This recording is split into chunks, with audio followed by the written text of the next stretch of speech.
हरे कृष्णा सभी को दंडवत प्रणाम। आज हम शुरू करेंगे श्रीमद् भगवद गीता अध्याय 2 श्लोका नंबर 64। राग द्वेष विमुक्तैस्तु विषयान् इंद्रियैश्चरन् आत्मवश्यैर्विधेयात्मा प्रसादम् अधिगच्छति। राग द्वेष विमुक्तैस्तु राग द्वेष विमुक्तैस्तु विषयान् इंद्रियैश्चरन् विषयानिन्द्रियाश्चरन् आत्मवश्यैर्विधेयात्मा विषय विधेयात्मा प्रसादम् अधिगच्छति। गच्छति। हरि बोल। बहुत सुंदर माता जी। हरे कृष्णा। प्रमिला सोनी माता जी। हरे कृष्णा। जी सभी माता को जी। सादर प्रणाम। हाँ। राग द्वेष विमुक्तैस्तु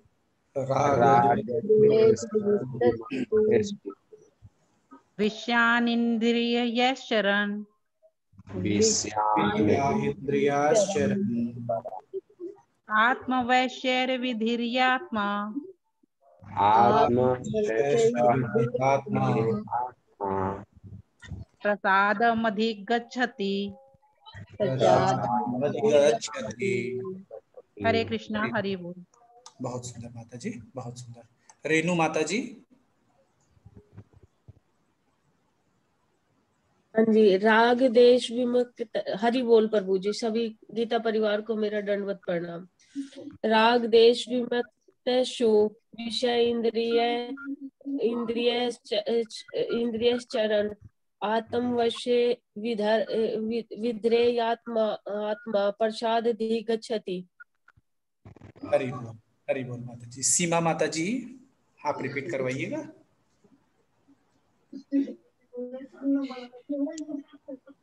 अमृत प्रभु जी। हाँ सीमा माता जी करवाइएगा आप।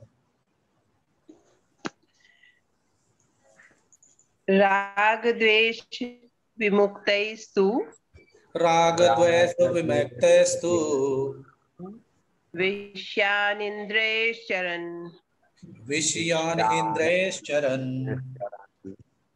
आत्मवश्यै विधेयात्मा आत्मवश्यः विधेयात्मा प्रसादम् अधिगच्छति। प्रसादम् अधिगच्छति। प्रसादम् अधिगच्छति। हरि बोल। अमृत प्रभु जी।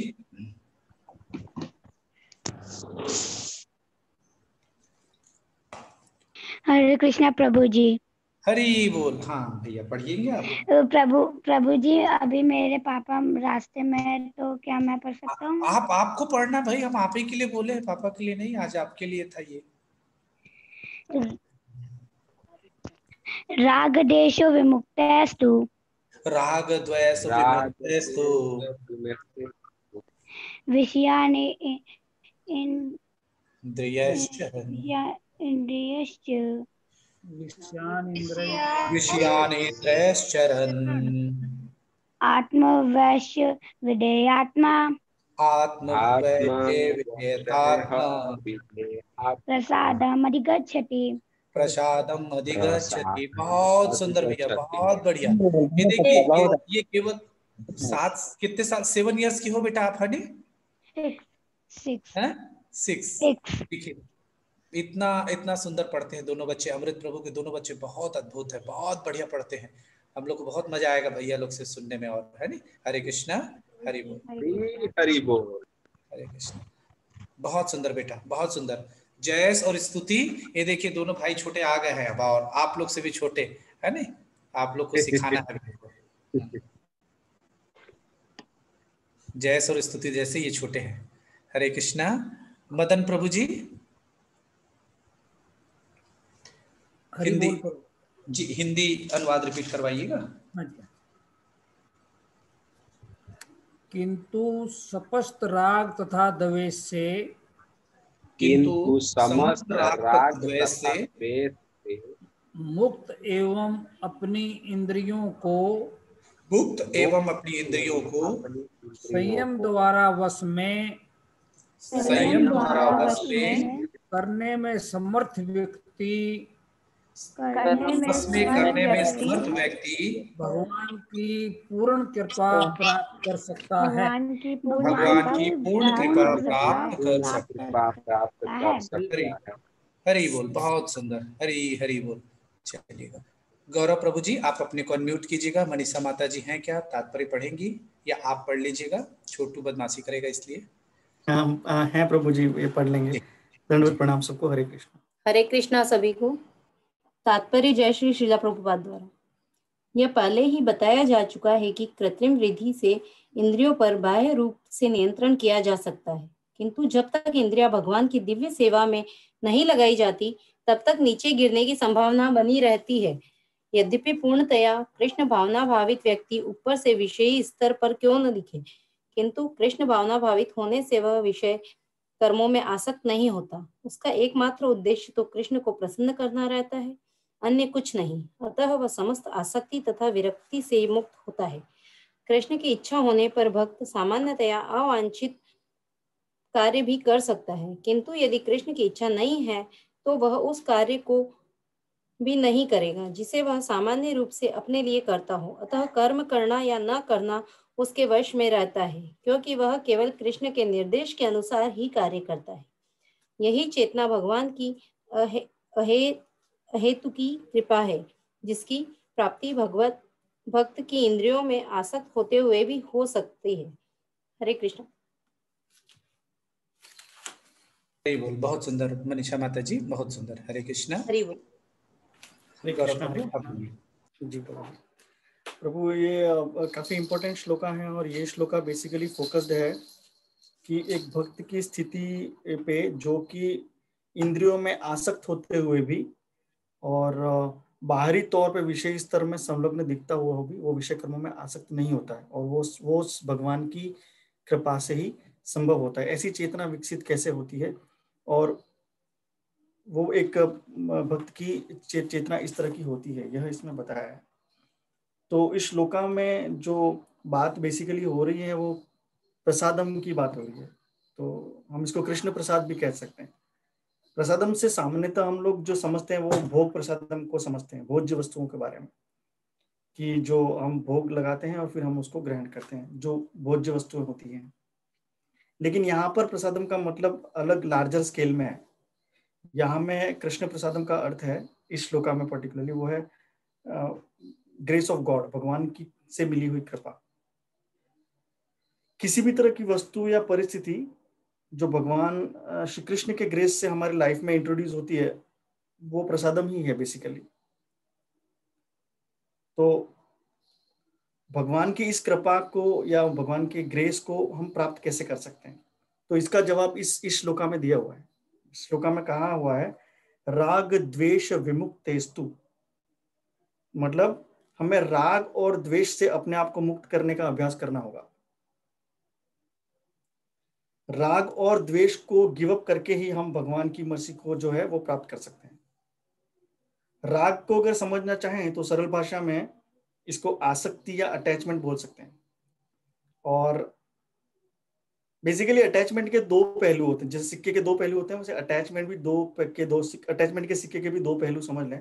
पहला होता है जो अटैचमेंट फेवरेबल होता है, और दूसरा अटैचमेंट जो फेवरेबल नहीं होता, जिसको अनफेवरेबल अटैचमेंट बोल दीजिए। तो फेवरेबल अटैचमेंट जो है उसको हम समझ लें पॉजिटिव टर्म में है वो, जैसे हम जिसको स्नेह भी कह देते हैं या प्रेम भी कह देते हैं, जब किसी से हमको राग हो जाता है। और द्वेष या नफरत का जो भाव है वो अनफेवरेबल अटैचमेंट है। तो कृष्ण यहाँ दोनों ही तरह के अटैचमेंट को गिव अप करने के लिए कह रहे हैं।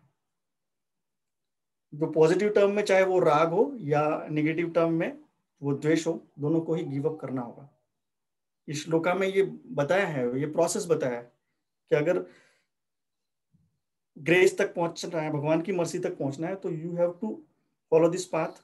आपको राग और द्वेष से अपने आप को मुक्त करना ही होगा। राग का भी त्याग करना होगा और द्वेष का भी त्याग करना होगा।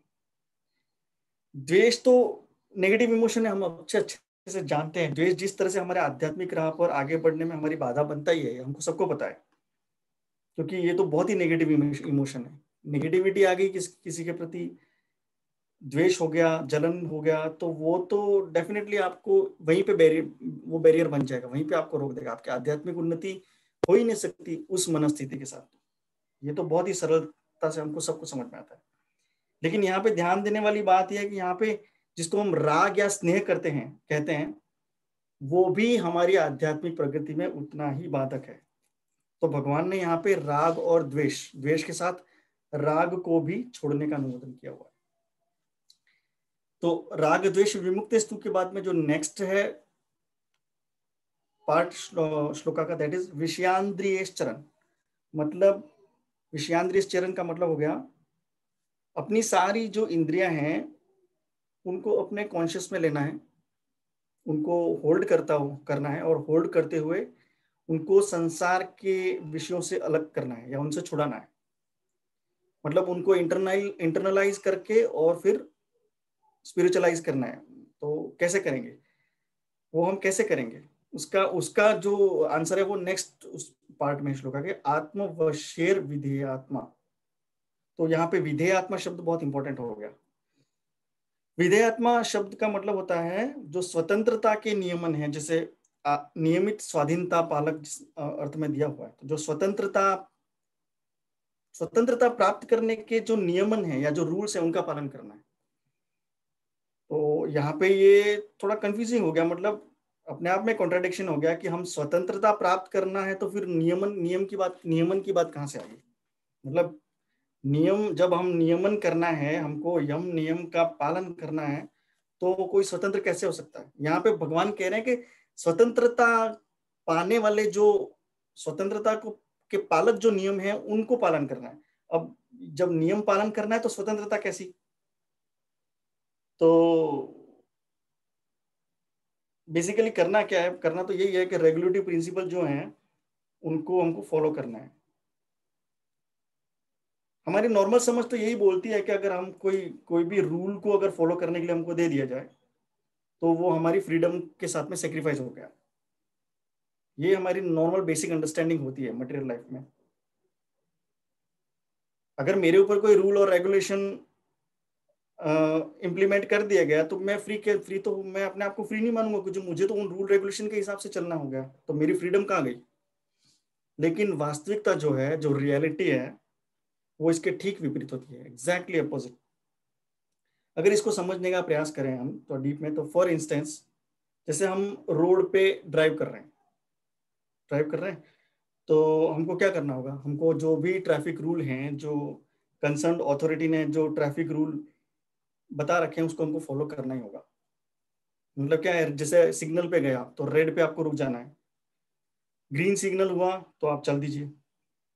अगर राइट या लेफ्ट टर्न लेना है तो आपको उस साइड का इंडिकेटर ऑन करना पड़ेगा। यू टर्न लेना है तो भी आपको इंडिकेटर देना होगा। जिस रोड पे चल रहे हो उस रोड की स्पीड लिमिट का भी आपको पता होना चाहिए। अगर उसकी जो स्पीड लिमिट है उसको आप ओवरराइड कर नहीं सकते हो। अब आप अगर ये बोल दो कि मेरी तो अपनी फ्रीडम है, मैं इन ट्रैफिक रूल्स से अपनी फ्रीडम को सेक्रीफाइस क्यों करूं। तो मैं तो अपनी फ्रीडम से ड्राइव करूंगा, मैं जहां चलना है वहीं चलूंगा, जैसे चलना है वैसे चलूंगा। मेरे को रुकना है तो मैं रोड के सेंटर में ही ब्रेक कर दूंगा। मेरे को टर्न लेना है तो अपनी मन मर्जी से टर्न ले लूंगा, जब चाहूं जैसे चाहूं वैसे ड्राइव करूंगा। अब इसको अगर हम प्रैक्टिकली अगर इमेजिन करें, अगर ऐसा हो जाए रियल में, सब ये करने लग जाए, सारे अपनी अपनी अपनी फ्रीडम के लिए रूल को फॉलो करना बंद कर दे कि नहीं मेरी तो फ्रीडम है, तो क्या हो जाएगा? क्या सब स्वतंत्र हो जाएंगे? सबको फ्रीडम एंजॉय करने के लिए मिल जाएगा क्या उस कंडीशन में? बिल्कुल नहीं। फ्रीडम तो मिल जाएगी लेकिन वो फ्रीडम बेसिकली फ्रीडम नहीं होगी, वो उल्टा बंधन हो जाएगा। मतलब जो आम जनता है जिसको रोड पे चलने की जो फ्रीडम है उसके ऊपर वो बंधन हो जाएगा। तो मतलब निष्कर्ष ये निकला कि जो रूल रेगुलेशन जो हमको कंसर्न अथॉरिटी ने जो दिए हुए होते हैं उनको अगर हम फॉलो करें तो एक्चुअली सही मायने में वो हमको फ्रीडम दिलाते हैं, ना कि बंधन। ये रूल रेगुलेशन आपको लिबरेट कर देते हैं। ये डिसिप्लिन जो है वो आपको बेसिकली फ्रीडम दिला रहे हैं, ना कि कोई बंधन दिला रहे हैं। ये समझने की बात है। ट्रैफिक रूल को अगर हम फॉलो करके ठीक से हम अगर ड्राइव करते हैं तो हम सेफ्टी से हमारी जो डिजायर्ड डेस्टिनेशन है वहां तक सरलता से पहुंच जाते हैं। बिल्कुल ठीक इसी तरह कंसर्न अथॉरिटी बोल दीजिए, अपने जो या आपके प्रामाणिक गुरु जो हैं उनसे आपको जो भी निर्देशन मिल रहा है, तो जो इसमें विधेय आत्मा जिसको कहा गया है, यानी स्वाधीनता पालक नियम जो आपको कंसर्न अथॉरिटी या प्रामाणिक गुरु से मिले हैं, वो बेसिकली आपके बंधन का कारण नहीं है। समझने का प्रयास करें, वो आपको बेसिकली लिबरेट कर रहे हैं, आपको मुक्त कर रहे हैं। वो आपको आपके परम पिता परमात्मा भगवान श्री कृष्ण जो हैं, जो कि आपकी रियल डेस्टिनेशन है, वहां पे सेफ्टी से पहुंचा देंगे। वो रूल आपको वहां तक पहुंचा सकते हैं डेफिनेटली। तो ट्रू सेंस में क्या हुआ, ये जो हमारे रेगुलेटरी प्रिंसिपल है वो हमको हमारे बंधन का कारण बिल्कुल भी नहीं है। वो आपको बेसिकली लिबरेट करने के लिए है, वो आपको मुक्त करने के लिए है। तो जैसे कि हमको पता है, हम जैसे 4 रेगुलेटरी प्रिंसिपल्स की बात करते हैं, जैसे मांसाहार, व्याभिचार, व्यसन और जुआ, तो ये इन पे जो भी कंट्रोल है वो आपको बेसिकली हेल्प कर रहा है। तो जब हम यम नियम को फॉलो करने का अभ्यास कर लेते हैं तो वास्तविकता में हम अपनी आध्यात्मिक स्थिति को जान लेते हैं।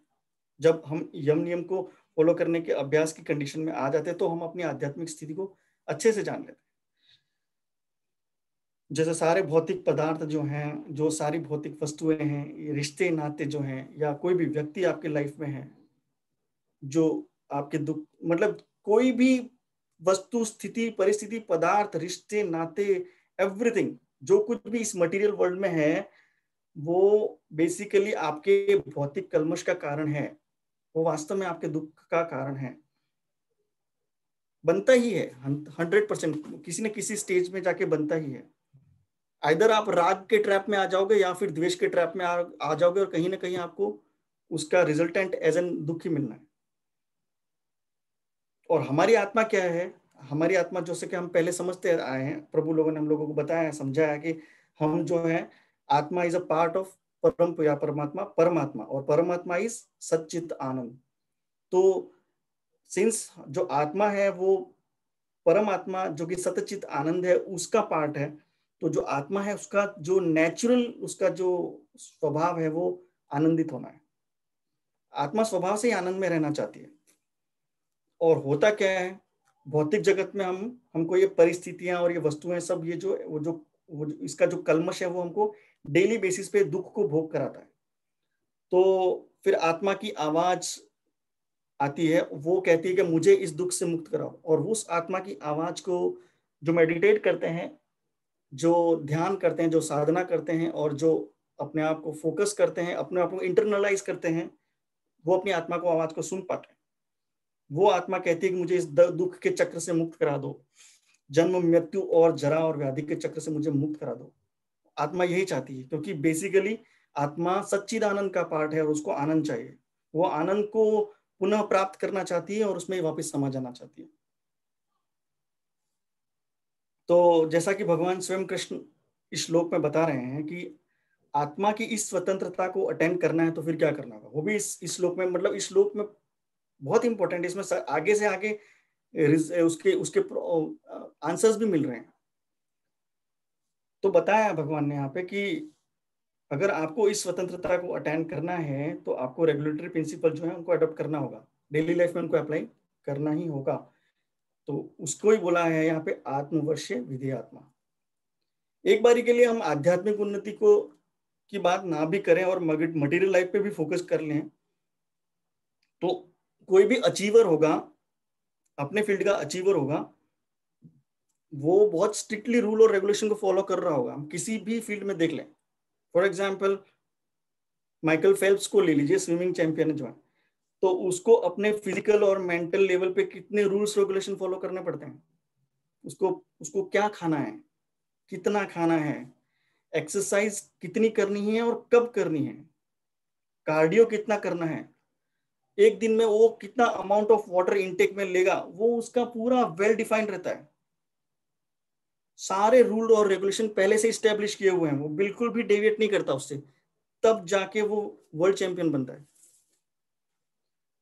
क्या वो आपकी और हमारी तरह जब चाहे बाजार में जाके आइसक्रीम खा सकता है? नहीं, बिल्कुल भी नहीं। तो आइसक्रीम नहीं खा पाना क्या उसके बंधन का कारण बन गया, या फिर उसकी स्वतंत्रता का कारण बना? थोड़ा विचार कर सकते हैं हम। तो हम भी अगर इस तथ्य को समझ जाएं कि जो रेगुलेटरी प्रिंसिपल हैं उनको अपने बिहेवियर में लाएंगे तो फिर क्या होगा वो भी इस श्लोका में नेक्स्ट के लास्ट पार्ट में बता दिया गया है, प्रसादम अधिगच्छति। तो अगर हम रेगुलेटरी प्रिंसिपल को फॉलो कर देंगे तो हमको कृष्ण प्रसाद मिलेगा, प्रसादम अधिगच्छति, कृष्णा की मर्सी हम प्राप्त कर सकते हैं। और वो अहेतु की जो भगवान की कृपा है, उस कृपा की सहायता से हम आध्यात्मिक उन्नति कर सकते हैं, अपने परम धाम को वापस जा सकते हैं, हमारे परमानेंट एड्रेस पे वापस सेफली पहुंच सकते हैं। बहुत ही अच्छा लगा इस श्लोक प्रभु। इसमें दूसरे तरीके से अगर हम समझना चाहें, जैसे हम किसी 5 स्टार होटल में जाके रुक जाते हैं, 2-3 नाइट हमको बड़ा अच्छा लगता है, वो रूम, वो एम्बियंस, वो म्यूजिक वहां पे जो चल, तो वो हमको जब पहले दिन जाते हैं, जब चेक इन करते हैं तो बहुत ही इमेंस प्लेजर फील करते हैं हम लोग। और 3 नाइट उस होटल में रुक जाओ आप, 7 स्टार होने दो, तीसरे दिन में वही सोफा, वही इंटीरियर आपको खाने के लिए दौड़ते हैं, आपको बोरिंग लगने लग जाते हैं। 2-3 दिन रुक जाओगे तो आपको कितना भी अच्छा होटल होगा वो आपको बोरिंग लगने लग जाएगा, और आपको लगेगा कि कब मैं अपने घर वापस पहुंच जाऊं। आपका घर 2 स्टार से भी नीचे के लेवल का होने दो, लेकिन जब आप घर वापस पहुंचते हो और जो आपको सुकून मिलता है ना, उसका कोई कंपैरिजन नहीं है। एग्जैक्टली इसको हम इस भौतिक संसार से और भगवान के धाम वैकुंठ धाम से एग्जैक्टली कोरिलेट कर सकते हैं। ये भौतिक संसार जहां हम अभी रह रहे हैं, ये क्या है? ये टेम्पररी अरेंजमेंट ही तो है। ये किसी होटल या धर्मशाला से बिल्कुल भी कम नहीं है। लाइफ के जो शुरुआती साल होते हैं उसमें बहुत ही एक्साइटिंग लगता है पर्टिकुलरली जब means kind of up to teenage या यंग एज के शुरुआती सालों तक बहुत अट्रैक्शन होता है हर चीज से। छोटे बच्चों को देख लें, जब वो निकलते हैं बाहर तो वो हर चीज को देख के एक्साइटेड लगता है उनको, सब कुछ कितना एक्साइटिंग लगता है। लेकिन एक सर्टेन एज के बाद में जब आपका एक सेट ऑफ एक्सपीरियंस आप कर लेते हैं, इसको जान लेते हैं इस संसार को, तो वो एक फिर आपका जो परसेप्शन है इस दुनिया के प्रति वो कुछ अलग ही हो जाता है। और ये 99.9% लोगों के लिए एप्लीकेबल है। सबके साथ में हुआ होगा, सब इस चीज को अनुभव कर सकते हैं कि शुरू में उनको हर चीज के लिए कितना एक्साइटमेंट था और कैसे देखते थे इस दुनिया को, और फिर एक सर्टेन सेट ऑफ एक्सपीरियंस जब उनको हो जाते हैं तो एक सर्टेन एज में आने के बाद उनको उनका पर्सपेक्टिव इस जगह के लिए कैसा हो जाता है। एवरीबडी, ये सबकी कहानी है। तो फिर उस कंडीशन में क्या करना होगा? हमको अपनी आत्मा की आवाज को सुनना होगा। वो वह बोल रही है तो हमको क्या करना होगा? हमको फिर हम करते क्या है? जब हम हमारी आत्मा की आवाज को सुनते हैं तो हम क्या करते हैं? हम गीता क्लास का रुख करते हैं। हम गीता क्लास का रुख करते हैं और फिर हमको करना क्या होगा? जैसा कि श्लोका में किया हुआ वही तो करना है, बस बेसिक है, बहुत ही तो सिंपल है। फॉलो करना होगा, जो रूल रेगुलेशन को फॉलो करना होगा और चैंट शुरू कर देना होगा, हरे कृष्ण कृष्ण कृष्ण हरे हरे, राम राम राम हरे बोल। प्रभु जी त्रुटि हो तो क्षमा कर दीजिएगा। हरे कृष्ण। हरे कृष्णा। बहुत सुंदर गौरव प्रभु, बिल्कुल एक एक लाइन क्लियर करके आपने बताया, और वो भी रियल लाइफ प्रैक्टिकल एग्जांपल्स के साथ। बहुत सुंदर। हरे कृष्णा। और कोई कुछ बोलना चाहेगा?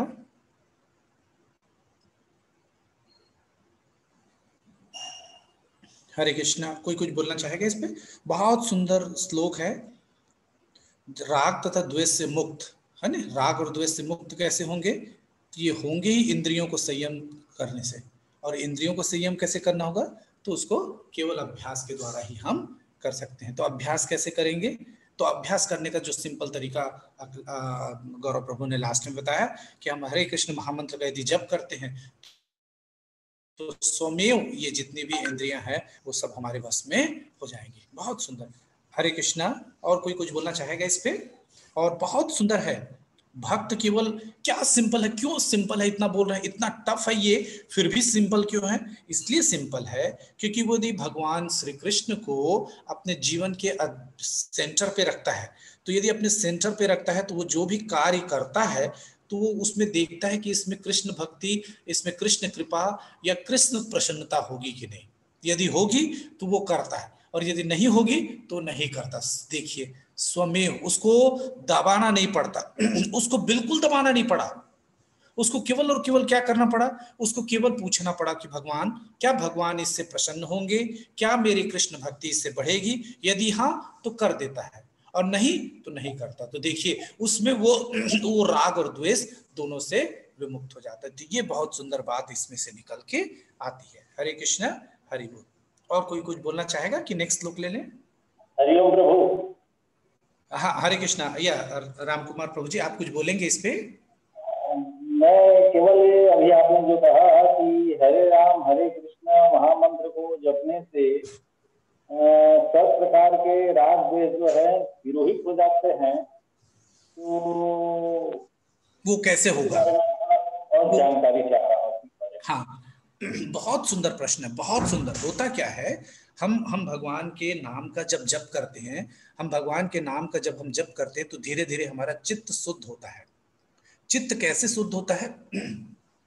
हमारे अंदर एक भाव आता है दास का, और यही इस कारण से ही कृष्ण भक्ति और ये जो हम लोग इस्कॉन में ये जो मूवमेंट करते हैं, ये क्यों इंपॉर्टेंट है, वो इसीलिए बहुत इंपॉर्टेंट है। बाकी में हम सब कर्म कांड के रूप में करते हैं, लेकिन जब हम कृष्ण भक्ति करते हैं और इस्कॉन में जब हम इस माध्यम से भगवान के साथ जुड़ते हैं, तो यहाँ हम कर्म कांड के रूप से नहीं जुड़ते, हम यहाँ पे भगवान के दास के रूप में जुड़ते हैं, भगवान को अपना स्वामी मानते हैं, और हम ये जानते हैं कि जो भी कर्म हम कर रहे हैं वो भगवान के निमित्त होके कर रहे हैं। और जब हम भगवान के नाम का जप करते हैं, भगवान के पूर्ण श्रद्धा और विश्वास के साथ जब भगवान के नाम का जप करते हैं, तो उससे हमें कुछ सफलता प्राप्त होती है। तो हम उसे किस रूप में लेते हैं? उसे भगवत कृपा समझ के प्राप्त करते हैं। जब हम भगवत कृपा प्राप्त करते हैं, उसमें हम नहीं जुड़ते। हम क्यों नहीं जुड़ते? हम इसलिए नहीं जुड़ते क्योंकि हम समझ जाते हैं कि ये भगवान की कृपा से मुझे प्राप्त हुआ। तो जब भगवान की, जब दूसरे का चीज होता है तो हम उसमें आसक्ति नहीं होती। जैसे मैं आपके घर जाऊंगा तो क्या होगा, मुझे इस बात का यदि भान है कि ये घर आपका है, तो मैं उस घर से आसक्त नहीं हूंगा। मैं आसक्त कब होता हूं? जैसे बच्चे, आपका बेटा आपके घर से आसक्त क्यों है? वो उसको अपना मान बैठा, वो अपने पिताजी का है, वो बोलता है कि यदि पिता का है तो वो मेरा भी हुआ। और इस भाव के कारण वो ये नहीं जानता कि ये पिता का है और मैं कुछ दिन रहने आया हूं। वो इस भाव में नहीं रहता, वो इस भाव में रहता है ये पिता का है, इसका मतलब ये मेरा हो गया। और जब वो स्वामी का भाव आ जाता है, उसमें दास का भाव ना रह के स्वामी का भाव आ गया, तो राग और द्वेष उत्पन्न होते। जब हम स्वामी के भाव में रहते, जब हम उसको चाहते हैं तो। लेकिन हम यहाँ पे क्या चाहते हैं? हम चाहते हैं कि जो कुछ भी हमें प्राप्त हुआ वो कृष्ण कृपा से प्राप्त हुआ। मैं उस योग्य नहीं हूं, फिर भी मुझे उसकी प्राप्ति हुई। और जब कुछ नहीं हो पाता तो हमें क्या लगता है कि ये भगवान की इच्छा ऐसी है कि ये चीज मुझे नहीं प्राप्त होनी चाहिए। तो इस कारण से दोनों ही परिस्थितियों में हम क्या रहते हैं? आसक्त नहीं होते फल से। कर्म हम करते हैं लेकिन फल से आसक्त नहीं होते। और उसी चित्त को शुद्ध करने के लिए हम लोग सब क्या करते हैं? हरे कृष्ण महामंत्र का जप करते हैं। और वो जप को जितना ज्यादा करते जाते हैं, उतना ज्यादा समर्पण हमारा भगवान की ओर बढ़ते जाता है, उतनी ही भक्ति हमारी भगवान की ओर बढ़ती है। और जब भगवान की ओर भक्ति बढ़ता है और जो फल प्राप्त होता है उसको भगवान को अर्पित करते हैं, तो हम इस प्रकार से राग और द्वेष से विमुक्त होते हैं। हरे कृष्णा हरि बोल। प्रभु जी हरे कृष्णा। हम लोग स्वामी भाव से दूर हटते हैं, इसलिए उससे राग और द्वेष से मुक्त होते हैं। हरे कृष्णा। और कोई कुछ बोलना चाहेगा क्या इस पे? मन जब प्रभु जी जब करते हैं तो मन भटकता है, सांसारिकता की। बहुत सुंदर प्रश्न है, अद्भुत प्रश्न है और बिल्कुल सही प्रश्न है। और ये कितनों साल था जब, देखिए ये जप करने से मन भटकता है, बिल्कुल सही भटकता है और बहुत भटकता है। और केवल उसी समय भटकता है, मैं आपको ये भी बताऊं, उसी समय तमाम चीजें याद आ जाएंगी। जो बच्चे लोग हैं तो उनको सारा असाइनमेंट, ज्यादा होमवर्क, और टीचर को क्या बोलना था, टीचर से क्या पूछना था, सब उसी समय याद आएगा। और माता जी लोग को क्या क्या काम बाकी है, झाड़ू लगाना है, पोछा करना है, उससे ये बोलना, उससे वो बोलना, वो भी याद आएगा। और प्रभु लोग को ऑफिस में आज मैं जाके ये कर लूंगा, उसको ये बोल दूंगा, मैं वो वाला काम निपटा दूंगा, ये काम निपटा दूंगा, तमाम प्रकार के काम, उसको फोन करना है, उसको मैसेज करना, वो सब उस समय याद आएगा, ना उसके पहले और ना उसके बाद। जैसे आप माला छोड़ के बैठेंगे, आप दूसरे काम में लगेंगे और वो सारी चीजें जो हमने सोची थी वो सब खत्म, वो रफा दफा, वो कुछ याद नहीं आएगा। इसका कारण क्या है? तो इससे कैसे बचा जाए, बहुत सुंदर प्रश्न है और उसका उत्तर उतना ही अच्छा है। उससे बचा कैसे जाए? तो हमको ध्यान लगाना नहीं है। अब आप भी बोलेंगे वाह माला कर रहे हैं, जप कर रहे हैं और ध्यान ना लगाएं, ऐसे कैसे होगा? क्योंकि जब हम ध्यान लगाते हैं तभी हम परेशान होते हैं। जैसे बच्चा यदि खाने पे ध्यान लगाता है तो उसको तुरंत भूख लगने लगती है, यदि उसको खेलने में लगा दिया जाए तो उसको भूख नहीं लगती। कितना भी भूखा हो उस समय उसका दोस्त आ जाए, बहुत अच्छा दोस्त आ जाए तो उठ के चला जाता है। प्रभु जी लोग अपने दोस्त के साथ बाहर 1-1.5 घंटा खड़े रहे, उनको कोई तकलीफ नहीं है बाइक में। जैसे प्रभु जानते होंगे, हम लोग यंग रहते हैं तो कोई दोस्त आ जाए बाहर 1 घंटे खड़े रहे, हमको कोई तकलीफ नहीं हो, और कोई आ रहा है करके यदि 10 मिनट वहां पे इंतजार करना पड़ जाए तो बड़ा कष्ट है। क्या आप आधे घंटे खड़ा करके रखे थे और कोई नहीं आया? तो ये क्या मतलब हुआ कि आप कहते हैं कि जब करते समय ध्यान नहीं करना? ये तो बिल्कुल विचित्र सी बात है कि जब हम ध्यान ही नहीं करना हो तो फिर जप क्यों करें? हाँ, तो जप करना है, लेकिन कैसे करना है? हमको ध्यान किस में लगाना है? हमको ध्यान लगाना है केवल जो मंत्र हम पढ़ रहे हैं वो सही पढ़ रहे हैं कि नहीं, केवल इस बात का, तो हमारा ध्यान विचलित नहीं होगा। कैसे? हरे कृष्ण कृष्ण कृष्ण हरे हरे, हरे राम राम राम हरे हरे, हरे कृष्ण कृष्ण कृष्ण हरे हरे, हरे राम राम राम हरे हरे, हरे कृष्ण कृष्ण कृष्ण हरे हरे, हरे राम राम राम हरे हरे। देखिए, हमने ध्यान भगवान पे लगाना छोड़ दिया, हमने ध्यान लगाना किस पे चालू किया? जो हम बोल रहे हैं क्या वो सही बोल रहे हैं, और उसको सुनने में लगाया।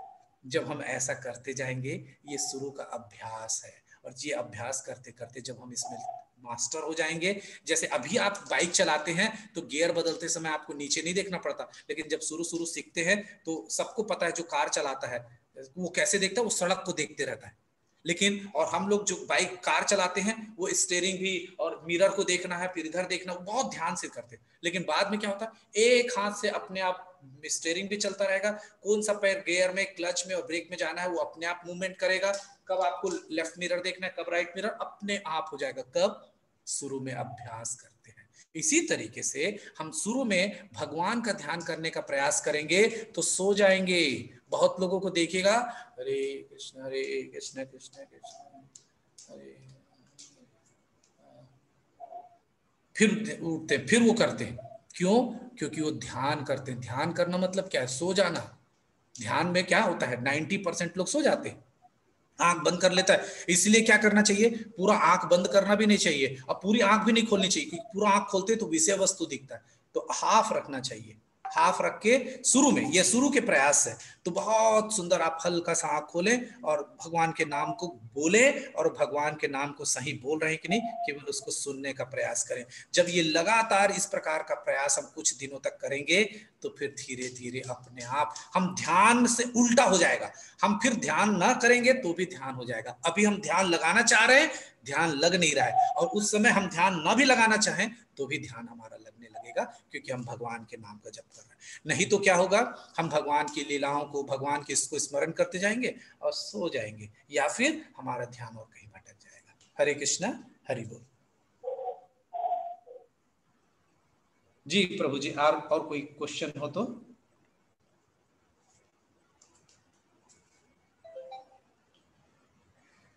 हरे कृष्णा, राम कुमार प्रभु जी, और कोई क्वेश्चन आपका हो इसमें? बहुत अच्छा प्रश्न था आपका, बहुत बढ़िया। ठीक है प्रभु जी, अब प्रयास करेंगे आपकी बताए उसमें चलने का।